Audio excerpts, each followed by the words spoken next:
औज़ुबिल्लाहिमिनश्शैतानिर्रजीम बिस्मिल्लाहिर्रहमानिर्रहीम। दोस्तों, आज बात होगी गला खराब होता है उसकी क्या वजूहात हैं और उसका इलाज क्या है।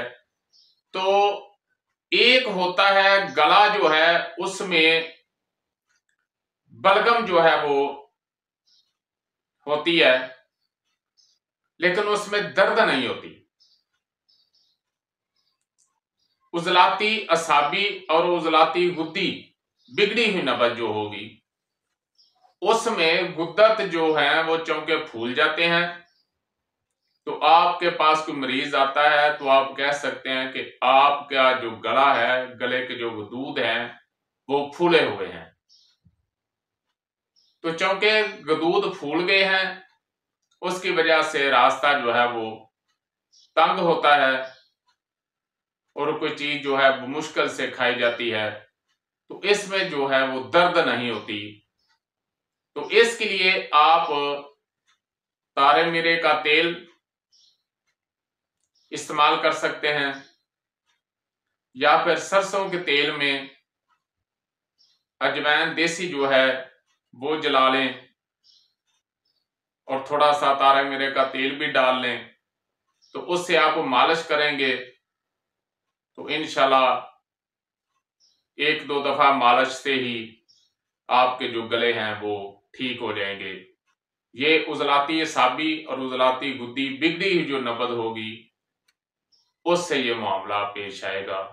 ये खुश्की के सबब होगा, खट्टी चीजों के इस्तेमाल से, ये जो रोगनी अशिया हैं इनके इस्तेमाल से ये मामला जो है वो बिगड़ेगा।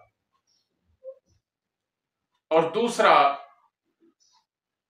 गले में गुद्दी नब्ज के वजह से यानी गुद्दी उजलाती नब्ज की वजह से, बिगड़ी हुई नब्ज जब गुद्दी उजलाती हो जाएगी तो उसकी वजह से जो जब वर्म तक नब्ज जाएगी तो फिर वर्म की वजह से अंदर जो है गले में सुर्खी होगी और दर्द होगा। दर्द तहरीक की वजह से होगा क्योंकि गुद्दी तहरीक है और तहरीक वाला मकाम जो है वहां दर्द होता है।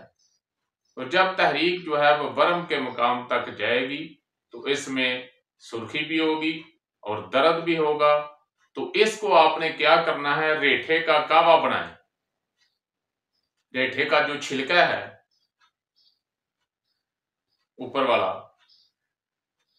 वो छिलके जो हैं, एक रेठा काफी है। 1 कप पानी डाल लें, 2 कप पानी डाल लें और एक आधा रेठा काफी है। 1 डाल लें, 2 डाल लें। तो उसके जो है ना वो गरारे करें, उसके उबाल लें पानी को और उसके बाद नीम गर्म पानी से गरारे करें। ज्यादा गर्म नहीं पानी होना चाहिए। तो गरारे करने के बाद जो अंदर सुर्खी होगी उसको फाका होगा और उसके बाद आप दूध और घी का इस्तेमाल करें। देसी घी और दूध, नीम गर्म दूध में देसी घी डाल लें थोड़ा सा और उसको पिएं। इंशाल्लाह एक ही रात में आपको सुकून आ जाएगा। वमा अलैना इल्लल बलाग। जी, अगर आपको हमारी वीडियो अच्छी लगी है तो इसको सब्सक्राइब करें, लाइक करें, शेयर करें ताकि कानून तिब के मुताबिक हमारी हर वीडियो आप तक पहुंचती रहे।